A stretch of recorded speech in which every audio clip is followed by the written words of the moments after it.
నమస్తే, welcome to Disha TV. ముందుగా headlines.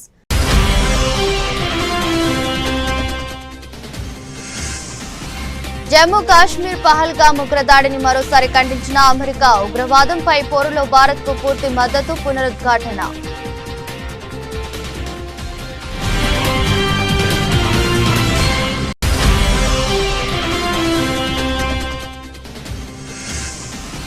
ఢిల్లీలో రక్షణ మంత్రి రాజ్నాథ్ అధ్యక్షతన అఖిలపక్ష సమావేశం.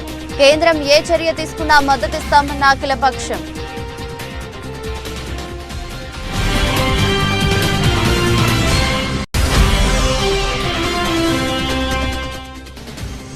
పోలీసింగ్ లో దేశంలోనే ప్రథమ స్థానం సంపాదించుకున్న తెలంగాణ పోలీసులు. డీజీపీ, ఇంటెలిజెన్స్ డీజీలకు సీఎం రేవంత్ రెడ్డి అభినందనలు.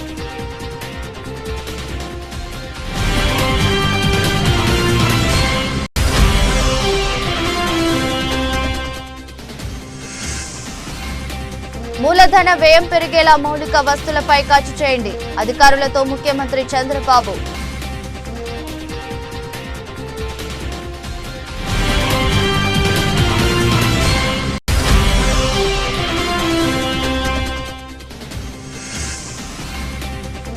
శాతవాహన వర్సిటీలో అగ్ని ప్రమాదం. ఎగ్జామినేషన్ బ్రాంచ్ కి వ్యాపించిన మంటలు.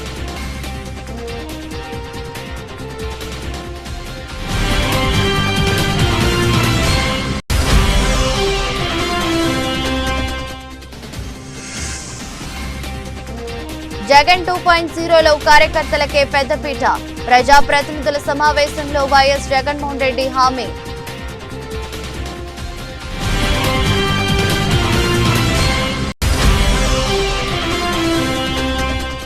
సిద్దిపేటలో బీఆర్ఎస్పీ నాయకులు చేపట్టిన పాదయాత్రని ప్రారంభించిన ఎమ్మెల్యే హరీష్ రావు. తెలంగాణ ఉద్యమానికి సిద్దిపేటకు పేగుబంధమని గుర్తు చేసిన మాజీ మంత్రి.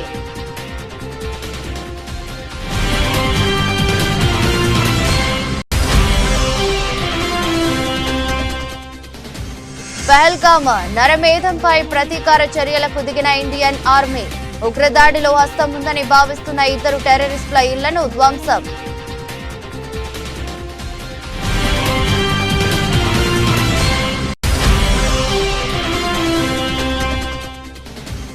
హోమ్ గ్రౌండ్ లో 11 పరుగుల తేడాతో ఆర్సీబీ గ్రాండ్ విక్టరీ. 206 పరుగుల లక్ష్యంతో బరిలోకి దిగిన ఆర్ఆర్ 194 రన్స్ కే పరిమితం.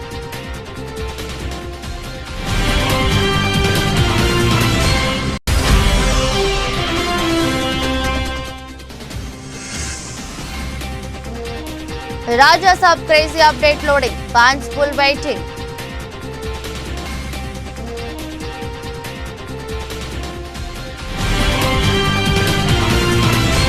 జమ్మూ కాశ్మీర్లోని పహల్గామ్లో జరిగిన ఉగ్రవాద దాడిని అమెరికా తీవ్రంగా ఖండించింది.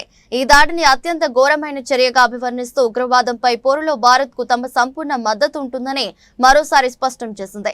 గురువారం వాషింగ్టన్లో జరిగిన మీడియా సమావేశంలో అమెరికా విదేశాంగ శాఖ ప్రతినిధి టామీ బ్రూస్ ఈ వ్యాఖ్యలు చేశారు.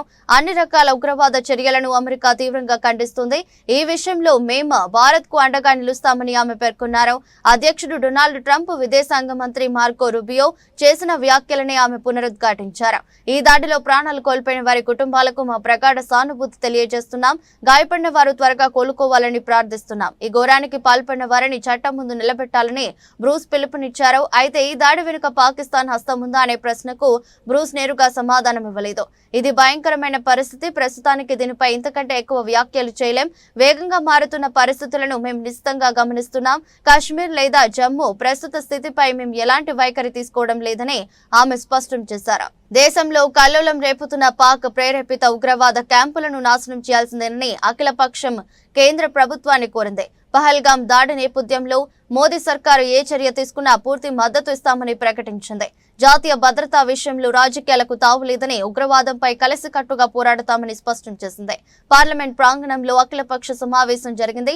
రక్షణ మంత్రి రాజ్నాథ్ సింగ్ అధ్యక్షతన జరిగిన ఈ భేటీలో కేంద్ర మంత్రులు అమిత్ షా, జైశంకర్, నిర్మలా సీతారామన్, కిరణ్ రిజిజు ప్రభుత్వం నుంచి పాల్గొనగా, ప్రతిపక్షాల నుంచి కాంగ్రెస్ అధ్యక్షుడు Mallikarjuna Kharge, Rahul Gandhi, NCP MP Supriya Sule, BJD నేత Sasmita Patra, AAP MP Sanjay Singh, Trinamool MP Sudip Bandyopadhyay, TDP నేత లావు శ్రీకృష్ణదేవరాయలు, ఎంఐఎం ఎంపీ అసదుద్దీన్ ఓవైసీ తదితరులు పాల్గొన్నారు.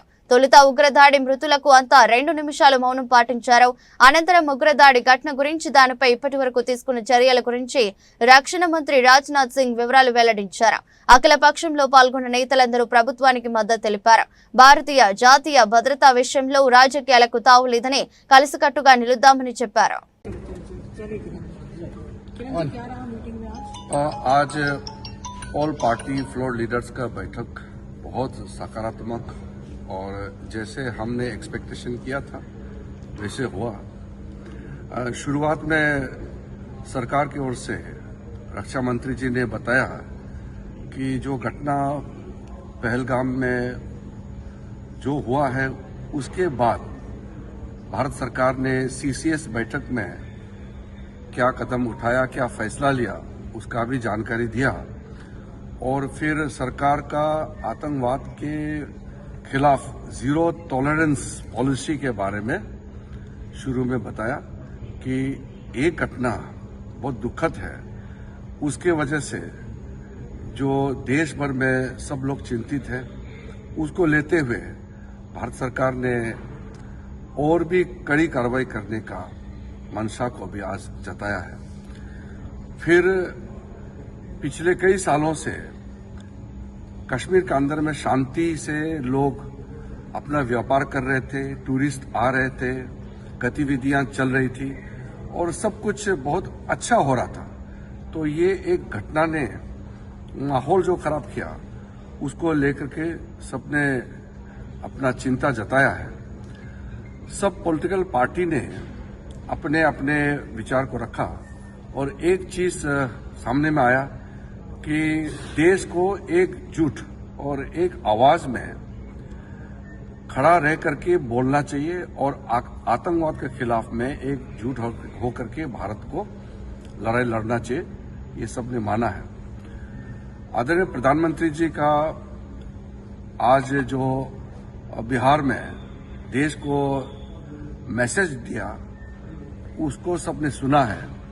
तो उस प्रधानमंत्री जी का जो मंशा है ఆతంకవాద్ కే ఖిలాఫ్ పోలీసింగ్ లో తెలంగాణ పోలీసులు దేశంలోనే ప్రథమ స్థానం సంపాదించుకున్న నేపథ్యంలో ముఖ్యమంత్రి Revanth Reddy, DGP Jitender, intelligence DG Shivadhar రెడ్డిలకు అభినందనలు తెలిపారు. గురువారం పోలీసు ఉన్నతాధికారులు సీఎం రేవంత్ ను కమాండ్ కంట్రోల్ సెంటర్ లో కలిసి ఇండియా జస్టిస్ నివేదిక పూర్తి వివరాలను అందజేశారు. ఈ సందర్భంగా సీఎం మాట్లాడుతూ ఇది తెలంగాణ పోలీసుల సమిష్టి విజయమని, మరింత నిబద్ధతతో పనిచేయాలని సూచించారు. కార్యక్రమంలో ఉప ముఖ్యమంత్రి బట్టి విక్రమార్క, మంత్రి పొంగులేటి, సీఎస్ శాంతికుమార్ పాల్గొన్నారు. కాగా రాష్ట్రంలోని ప్రతి పోలీసు యూనిట్ లో 10 మంది మహిళల కన్నా ఎక్కువ ఉన్న చోట సాస్ కమిటీలు ఏర్పాటు చేయాలని డీజీపీ జితేందర్ సూచించారు. తెలంగాణ మహిళా భద్రతా విభాగం ఆధ్వర్యంలో ఈ కమిటీలు పనిచేయాలన్నారు. డీజీపీ కార్యాలయంలో సాహస్ కమిటీల 2 రోజుల సదస్సును గురువారం డీజీపీ ప్రారంభించి మాట్లాడారు. మహిళా సిబ్బంది నుంచి వచ్చిన ఫిర్యాదులను ఎప్పటికప్పుడు స్వీకరించి న్యాయబద్ధంగా, వేగంగా పరిష్కరించాలని సూచించారు. పీపీపీ విధానంలో రాష్ట్రంలో అభివృద్ధి ప్రాజెక్టులను పెద్ద ఎత్తున చేపట్టేలా చూడాలని ముఖ్యమంత్రి చంద్రబాబు అధికారులకు ఆదేశించారు. స్వర్ణాంధ్ర 2047 లక్ష్యాలు సాధించాలన్నా, రాష్ట్రానికి పెట్టుబడులు భారీగా రావాలన్నా పీపీపీ విధానమే ఉత్తమ మార్గమని చెప్పారు. గతంలో తన పాలనా కాలంలో సంస్కరణలు అమలు చేశామని, అందులో భాగంగా పీపీపీ విధానాన్ని వినియోగించి మంచి ఫలితాలు రాబట్టామని ముఖ్యమంత్రి గుర్తు చేశారు. సచివాలయంలో పీపీపీ విధానాన్ని విస్తృతం చేసే అంశాన్ని అధికారులతో ముఖ్యమంత్రి సమీక్షించారు. జిల్లా ఒక యూనిట్ గా జాతీయ రహదారులను అనుసంధానిస్తూ రహదారుల నిర్మాణం, పోర్టులు, వైద్య రంగం, పర్యాటకం, మౌలిక సదుపాయాల కల్పనలో పీపీపీ విధానానికి ప్రాధాన్యత ఇవ్వాలని చెప్పారు. రాష్ట్ర ప్రభుత్వం చేస్తున్న మొత్తం వ్యయంలో మూలధన వ్యయం వాటా మరింత పెంచేందుకు పీపీపీ విధానం దోహదం చేస్తుందని అన్నారు. రాష్ట్రం నిర్దేశించుకున్న అభివృద్ధి లక్ష్యాలకు పీపీపీ మద్దతుగా నిలుస్తుందన్నారు. భారత ప్రభుత్వం India infrastructure project development fund ద్వారా రాష్ట్రాలను పీపీపీ ప్రణాళికలు రూపొందించుకునేందుకు ప్రోత్సహిస్తుందని తెలిపారు. పీపీపీ అమలులో భూ కేటాయింపులు, అనుమతుల్లో ఆలస్యం, వివాదాలు పరిష్కరించకపోవడం వంటి సవాళ్లను అధిగమించేలా అధికారులు చర్యలు తీసుకోవాలని, పీపీపీ ఒప్పందాలను గత ప్రభుత్వం గౌరవించకపోవడం, ప్రైవేటు భాగస్వాములను అభివృద్ధికారులుగా చూడకపోవడం వల్ల రాష్ట్రానికి తీరని నష్టం కలిగిందన్నారు. శాతవాహన యూనివర్సిటీ పరిధిలో గురువారం మధ్యాహ్నం నుంచి మంటలు ఎగిసిపడుతున్న విషయం తెలిసిందే. అయితే సాయంత్రం వరకు ఫైర్ సిబ్బంది ఆ మంటలను అదుపులోకి తీసుకురావడానికి ప్రయత్నం చేశారు.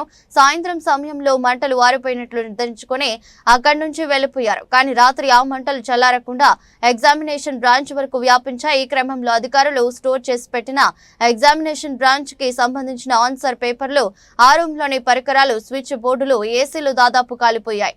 శుక్రవారం ఉదయం వాకింగ్ వచ్చిన స్థానికులు మంటలను గుర్తించి అధికారులకు సమాచారం ఇచ్చారు. దీంతో అగ్నిమాపక సిబ్బంది సమాచారం అందించారు. ఘటనా స్థలానికి చేరుకున్న ఫైర్ సిబ్బంది మంటలను అదుపులోకి తీసుకొచ్చారు. కానీ అప్పటికే ఎగ్జామినేషన్ బ్రాంచ్ లో ఉన్న పలు పేపర్లు దగ్ధమయ్యాయి. అయితే ఈ విషయమై అధికారులను వివరణ కోరగా అవి 5 సంవత్సరాల క్రితం ఆన్సర్ పేపర్లని చెప్పారు. వాటిని స్క్రాప్ కి పంపించామని 2-3 రోజుల్లో తొలగిస్తామన్నారు. అవి కాలిన నష్టం లేదని సమాధానం ఇచ్చారు. అగ్ని ప్రమాదానికి సంబంధించి పూర్తి వివరాలు తెలియాల్సి ఉంది.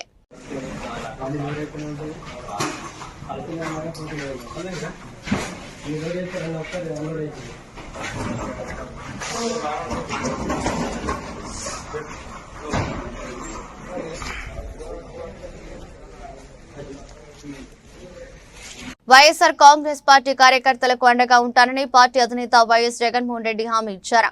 తెగువ అంటే ఎలా ఉంటుందనేది రాష్ట్రానికి చాటి చెప్పిన నా అక్క చెల్లెమ్మలకు, నా అన్నదమ్ములకు సెల్యూట్ అంటూ ఇటీవల ఉప ఎన్నికల్లో ధైర్య సాహసాలు చూపిన ప్రజా ప్రతినిధులను వైఎస్ జగన్ అభినందించారు. గురువారం తాడేపల్లిలోని పార్టీ కేంద్ర కార్యాలయంలో వైఎస్ఆర్ జిల్లా ప్రొద్దుటూరు, తిరుపతి జిల్లా వెంకటగిరి మున్సిపాలిటీలు, అనంతపురం జిల్లా కంబదూరు, తిరుపతి రూరల్ స్థానిక సంస్థల్లో వైఎస్ఆర్సీపీకి చెందిన ప్రజా ప్రతినిధులతో మాజీ ముఖ్యమంత్రి వైఎస్ఆర్సీపీ అధ్యక్షులు వైఎస్ జగన్మోహన్ రెడ్డి సమావేశమయ్యారు. సమావేశంలో ఆయా మున్సిపల్ చైర్పర్సన్లు, వైస్ చైర్పర్సన్లు, కౌన్సిలర్లతో పాటు ఎంపీపీలు, ఎంపీటీసీలు, ఇంకా ఆయా జిల్లాలకు చెందిన పార్టీ ముఖ్య నాయకులతో కలిసి ముందుగా కాశ్మీర్లోని పహల్గాంలో ఉగ్రవాదుల దాడిలో అసువులు బాసిన వారికి వైఎస్ జగన్ నివాళులర్పించారు. సంతాప సూచకంగా 2 నిమిషాల మౌనం పాటించి శ్రద్ధాంజలి ఘటించారు. అనంతరం పార్టీ ప్రజా ప్రతినిధులను ఉద్దేశించి వైఎస్ జగన్ ప్రసంగించారు. ఈరోజు ఇక్కడికి వచ్చిన తెగు అంటే ఏమిటి, వైఎస్ఆర్ కాంగ్రెస్ పార్టీకి సంబంధించిన కార్యకర్తల్లో తెగు అంటే ఎలా ఉంటుంది అని చెప్పి రాష్ట్రానికి చాటి చెప్పిన నా అక్క చెల్లెమ్మలకు, నా అన్నదమ్ములకు అందరికీ కూడా సెల్యూట్ చేస్తాను. ఎందుకంటే ఈరోజు మనము యుద్ధ వాతావరణంలో ఈరోజు ఆంధ్ర రాష్ట్రంలో ప్రజలు బ్రతుకుతూ ఉన్న పరిస్థితులు కనిపిస్తూ ఉన్నాయి. ఇలాంటి దుర్మార్గమైన పాలన, రెడ్ బుక్ పాలన బహుశా ఎప్పుడు కూడా ఆంధ్ర రాష్ట్రంలో గతంలో ఎప్పుడు చూసి ఉండదు. అలాంటి పరిస్థితుల మధ్య ప్రజాస్వామ్యాన్ని ఖూనీ చేయడం అంత సులువు కాదు. ప్రజల్లో వ్యతిరేకతను గొంతు పట్టుకొని నలపడం అంత సులభం కాదు. ఇచ్చిన మాటను, మేనిఫెస్టోలో చెప్పిన మాటలను నిలబెట్టుకోకపోతే నీ తోలు తీస్తాం అని చెప్పగలిగిన సత్తా వైఎస్ఆర్సీపీకి ప్రతి గ్రామం నుంచి ఆ కార్యకర్త లేస్తాడు అని చెప్పి చాటి చెప్పాం. మీ తెగువకు మరొకసారి సెల్యూట్ చేస్తూ అడుగులు కార్యక్రమాన్ని ముందుకు తీసుకొని పోతా ఉన్నాం. ఆశ్చర్యం కలిగించే విషయాలు. ఎందుకనంటే ఎక్కడ కూడా ఈ జరిగే ఈ ఎన్నికల్లో తెలుగుదేశం పార్టీకి ఎక్కడ కూడా బలం లేదు. ప్రజలు ఓట్లు వేసిన పరిస్థితుల మధ్య వైఎస్ఆర్ కాంగ్రెస్ పార్టీ జెండా మీద, వైఎస్ఆర్ కాంగ్రెస్ పార్టీ గుర్తు మీద గెలిచిన సభ్యులు ప్రతి చోట చూస్తే అసలు తెలుగుదేశం పార్టీ ఎందుకు పోటీ పెడతా ఉంది అని చెప్పి ఎవరికైనా కూడా ఇట్టే అర్థమవుతుంది. ఇక తిరుపతి రూరల్కి సంబంధించి చంద్రగిరి నియోజకవర్గంలో, అంటే చంద్రబాబు నాయుడు సొంత నియోజకవర్గం, చంద్రబాబు నాయుడు ఇల్లు ఎక్కడుందంటే ఇక్కడే, ఇదే చంద్రగిరి నియోజకవర్గంలోనే చంద్రబాబు నాయుడు ఇల్లు. ఆయన మొట్టమొదటిసారిగా చంద్రబాబు నాయుడు గెలిచింది ఇక్కడే, మళ్ళీ ఓడిపోయింది కూడా ఇక్కడే. అక్కడ బీసీలు డామినెంట్గా ఉన్న ఆ ఏరియాలో బీసీలకు ఇచ్చి సామాజిక వర్గాన్ని పైకి తీసుకొని రావాలి అని చెప్పి ఎవరైనా చూస్తారు. కానీ అక్కడ బీసీలు ఎక్కువగా ఉన్నారు, వాళ్ళల్లో ఆర్థిక స్థితిగతులు సరిగ్గా ఉండవు. కాబట్టి ఈయనైతే ఆర్థికంగా సౌండ్గా ఉంటాడు, బీసీలను ఎప్పుడు కూడా తొక్కి పెట్టచ్చు అని చెప్పి అక్కడికి పోయి అక్కడ పాగా వేసినాడు. నిజంగా ఏ తెలుగుదేశం కార్యకర్త కూడా ఇళ్ళకి వెళ్ళి వాళ్ళ గ్రామాలలో వాళ్ళు తిరుగుతూ వాళ్ళ గ్రామాలలో ఉన్న ప్రజల ఇళ్ళకు వెళ్ళి బాగున్నారా మీరు అని పలకరించే ధైర్యం చంద్రబాబు నాయుడు గారికి సంబంధించిన ఏ కార్యకర్తకు లేదు. కారణం, చంద్రబాబు నాయుడు గారికి సంబంధించిన ఏ కార్యకర్త అయినా కూడా ప్రజల్లోకి వెళ్ళి వాళ్ళ ఇళ్ళ దగ్గరికి వెళ్తే ప్రతి ఒక్కరికి కూడా వెన్నులో భయమే. తెలంగాణ ఉద్యమానికి సిద్దిపేటకు పేగుబంధం ఉందని బీఆర్ఎస్ ఎమ్మెల్యే హరీష్ రావు యువత చేపట్టిన పాదయాత్ర రేపు బీఆర్ఎస్ పార్టీ అధికారంలోకి రావడానికి విజయయాత్రగా కాబోతుందని చెప్పారు. నాడు సిద్దిపేట నుంచే కేసీఆర్ సైకిల్ యాత్ర చేపట్టి వరంగల్ సభకు ఊళ్లు కదిలించారని గుర్తు చేశారు. చాలా పార్టీలు పుడుతుంటాయి పోతుంటాయి, కానీ బీఆర్ఎస్ మాత్రం లక్ష్యాన్ని ముద్దాడిందని తెలిపారు. కేసీఆర్ అనే ఒక గొంతు కోట్ల గొంతులను ఏకం చేసిందన్నారు. 14 ఏండ్ల ఉద్యమం, 10 ఏండ్ల ప్రభుత్వం, ఇప్పుడు ఏడాదిన్నర ప్రతిపక్షం, ఏ పాత్ర అయినా బీఆర్ఎస్ పార్టీ తెలంగాణ పక్షమేనని స్పష్టం చేశారు. లంకలో రావణుడి అరాచకాలను అరికట్టడానికి ఆనాడు రామదండు కదిలింది. నేడు మన రాష్ట్రంలో రేవంత్ రెడ్డి ప్రభుత్వం చేస్తున్న అరాచకాలను ఎదిరించడానికి ఈ గులాబీ దండు కదిలిందని చెప్పారు. సిద్దిపేట నియోజకవర్గం కేంద్రం రంగదాంపల్లి అమరవీరుల స్తూపం నుంచి వరంగల్ సభ వద్దకు 1000 మంది విద్యార్థి యువత చేపట్టిన పాదయాత్రను హరీష్ రావు జెండా ఊపి ప్రారంభించారు. మొన్న కశ్మీర్ లో పహల్గామ్ లో మరణించినటువంటి వారిని శ్రద్ధాంజలి ఘటించడం కోసం అందరం కూడా ఒక 2 నిమిషాలు మౌనం పాటిద్దాం. అందరూ కూడా నిశ్శబ్దంగా 2 నిమిషాలు మౌనం పాటించాల్సిందిగా కోరుతా ఉన్నాను. హలో హలో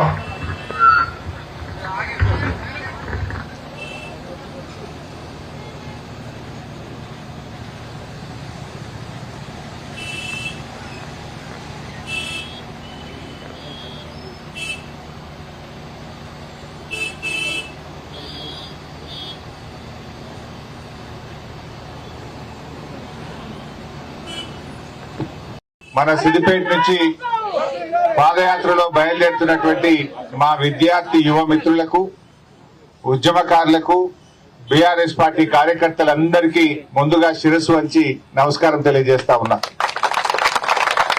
దాదాపు 44 డిగ్రీల ఎండను కూడా లెక్క చేయకుండా 1500 మంది ఎల్లుండి 27వ తేదీ వరంగల్లో జరగబోతున్నటువంటి మన పార్టీ రజతోత్సవాన్ని విజయవంతం చేయడానికి స్వచ్ఛందంగా తరలి వచ్చినటువంటి మీ అందరికీ హృదయపూర్వకంగా శుభాకాంక్షలు, అభినందనలు తెలియజేస్తా ఉన్నా. మిత్రులారా, తెలంగాణ ఉద్యమానికి సిద్దిపేటకు అవినాభావ సంబంధం ఉన్నది. గులాబీ జెండా పుట్టిందే సిద్దిపేట నుంచి. ఆనాటి కేసీఆర్ ఆమరణ నిరాహార దీక్షకైనా 2001లో బీఆర్ఎస్ పార్టీ ప్రారంభమైన మరి సిద్దిపేటకు తెలంగాణ ఉద్యమానికి పేగుబంధం ఉంది, అవినాభావ సంబంధం ఉంది. మళ్ళీ ఈరోజు మీరు ప్రారంభించేటువంటి పాదయాత్ర రేపటి మన బీఆర్ఎస్ పార్టీ మళ్ళీ అధికారంలో రావడానికి విజయయాత్ర కాబోతా ఉంది. ఈ సిల్వర్ జూబ్లీకి మన పాదయాత్ర జైత్రయాత్ర కాబోతా ఉంది. ముఖ్యంగా బీఆర్ఎస్ పార్టీ పుట్టినాడు చాలా మంది చాలా రకాలుగా చెప్పారు. ఆ రోజు ఏమన్నారంటే బీఆర్ఎస్ పార్టీ పుట్టినాడు ఇది గాలి బుడుగ లాంటిదని, ఇది పాల పొంగు లాంటిదని, ఇది అమాస కుట్టింది పుణ్యానికి పోతుందని కొంతమంది మాట్లాడినరు. మాట్లాడిన వాళ్ళే ఆగమైనరు, మాట్లాడిన పార్టీలు ఆగమైనవి తప్ప బీఆర్ఎస్ పార్టీ ఆగం కాలేదు అని చెప్పి మనం చేస్తా ఉన్నాం. మనమంతా జన్మతః సాధారణ వ్యక్తులమే అని, మనం ఆచరించే విధానాలు సానుకూల దృక్పథమే ఉన్నత స్థానాలకు చేరుస్తుందని ముఖ్యమంత్రి చంద్రబాబు తెలిపారు. నా జీవితంలో ఏ రాజకీయ నాయకుడు చూడనన్ని సంక్షోభాలు చూశానని, ప్రతి సంక్షోభాన్ని అవకాశంగా మార్చుకున్నాను, కాబట్టే ఈ స్థాయికి చేరుకున్నానని పేర్కొన్నారు. పురపాలక శాఖ మంత్రి పి నారాయణ కుమార్తె, మాజీ మంత్రి భీమిలి ఎమ్మెల్యే గంటా శ్రీనివాసరావు కూడలు పొంగూరు సరణి రచించిన మైండ్ సెట్ షిఫ్ట్ పుస్తకాన్ని విజయవాడలో సీఎం ఆవిష్కరించారు. తొలి ప్రతిని ప్రముఖ సినీ నటుడు చిరంజీవికి అందజేశారు. రొటీన్ గా జరిగే పుస్తకావిష్కరణ కార్యక్రమానికి భిన్నంగా దీన్ని నిర్వహించారు. పుస్తకావిష్కరణ ముగిశాక రచయిత సరణి చంద్రబాబు జీవితంతో ముఖాముఖి కార్యక్రమం నిర్వహించారు. శరణిపై సీఎం ప్రశంసల జల్లు కురిపించారు. ఇప్పటి వరకు వ్యక్తిత్వ వికాసం, ఆలోచన విధానాల్ని మార్చుకోవడానికి ది సీక్రెట్ పుస్తకాన్ని చదవమని చెప్పేవాడినని, ఇకపై శరణి రాసిన పుస్తకాన్ని చదవమని చెప్పాల్సి వస్తుందన్నారు. ఇప్పుడు శరణ్ గారైతే ఒక మంచి బుక్ రాశారు.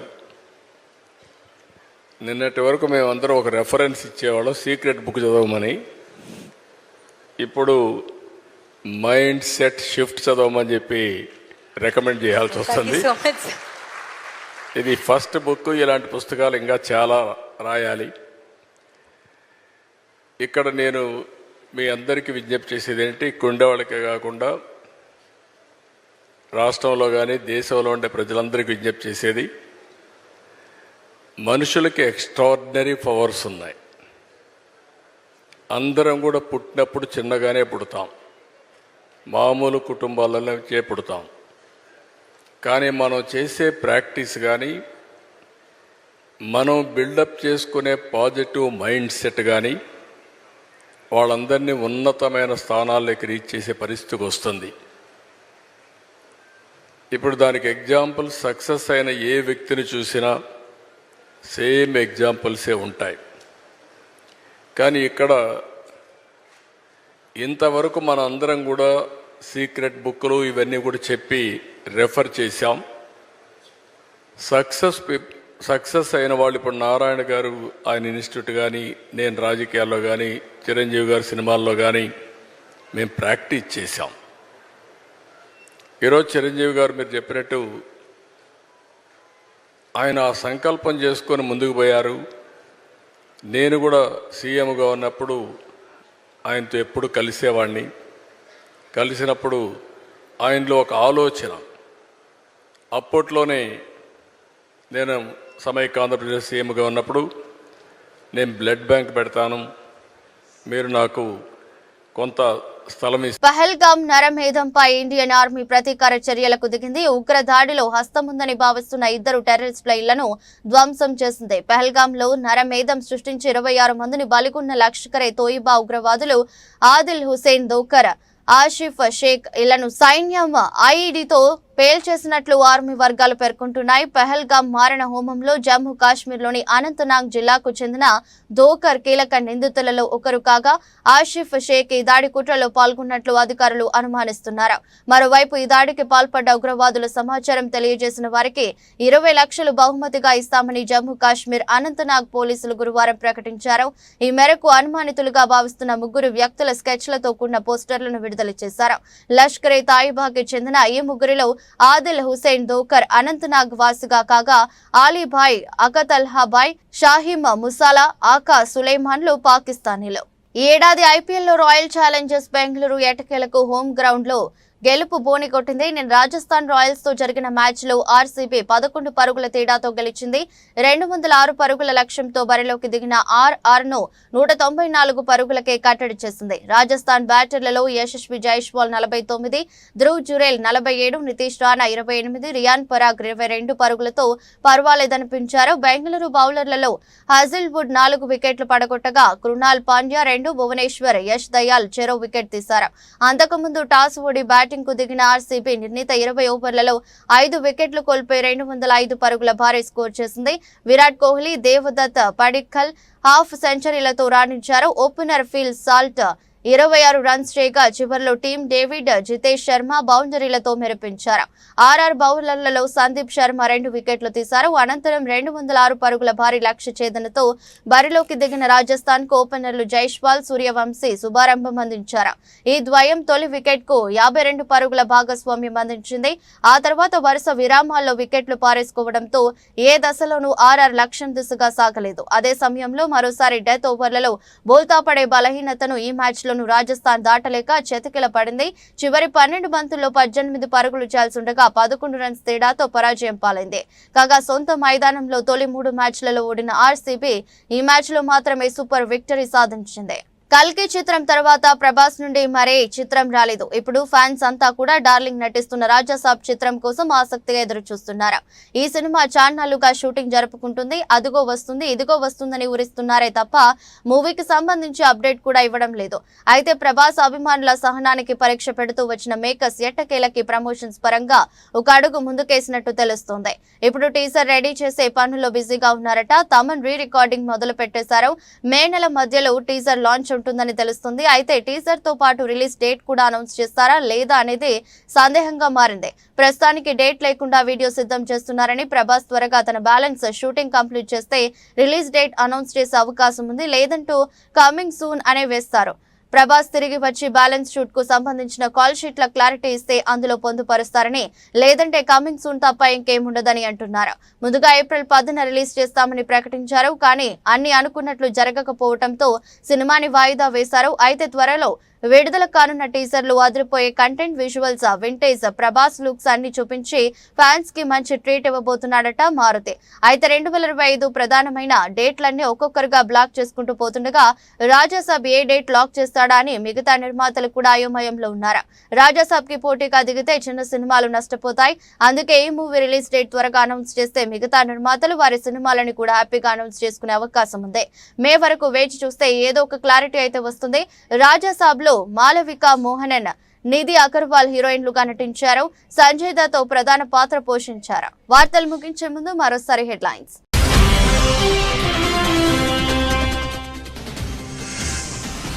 జమ్మూ కాశ్మీర్ పహల్గామ్ ఉగ్రదాడిని మరోసారి ఖండించిన అమెరికా. ఉగ్రవాదంపై పోరులో భారత్ కు పూర్తి మద్దతు, పునరుద్ఘాటన.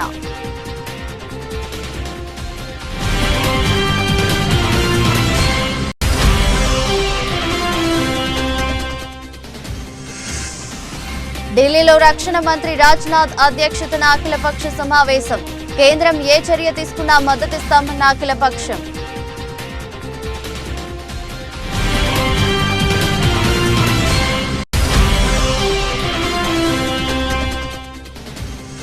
పోలీసింగ్ లో దేశంలోనే ప్రథమ స్థానం సంపాదించుకున్న తెలంగాణ పోలీసులు. డీజీపీ, ఇంటెలిజెన్స్ డీజీలకు సీఎం రేవంత్ రెడ్డి అభినందనలు.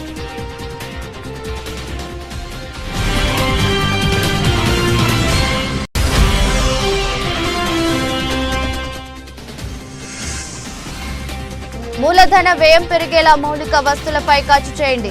అధికారులతో ముఖ్యమంత్రి చంద్రబాబు.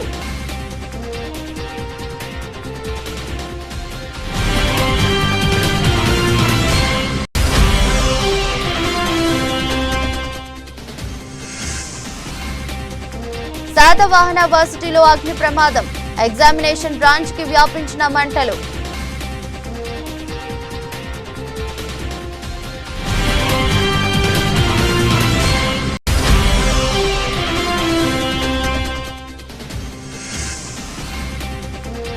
జగన్ 2.0లో కార్యకర్తలకే పెద్దపీట. ప్రజాప్రతినిధుల సమావేశంలో వైఎస్ జగన్మోహన్ రెడ్డి హామీ.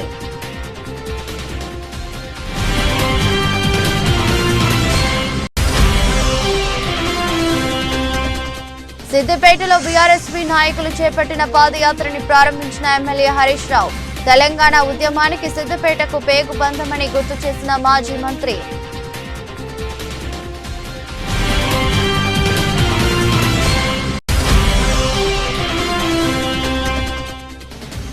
పహల్గామ్ నరమేధంపై ప్రతీకార చర్యలకు దిగిన ఇండియన్ ఆర్మీ. ఉగ్రదాడిలో హస్తం ఉందని భావిస్తున్న 2 టెర్రరిస్టుల ఇళ్లను ధ్వంసం.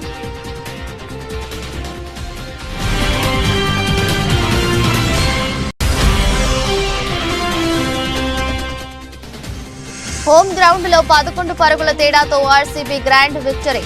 206 పరుగుల లక్ష్యంతో బరిలోకి దిగిన ఆర్ఆర్ 194 రన్స్ కే పరిమితం.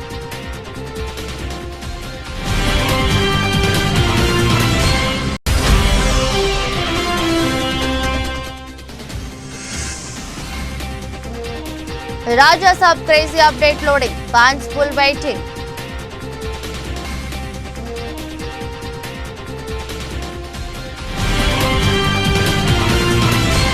ఇది రెస్ట్ బులెటిన్. మరో బులెటిన్లో మళ్ళీ కలుద్దాం. అంతవరకు సెలవు. నమస్కారం.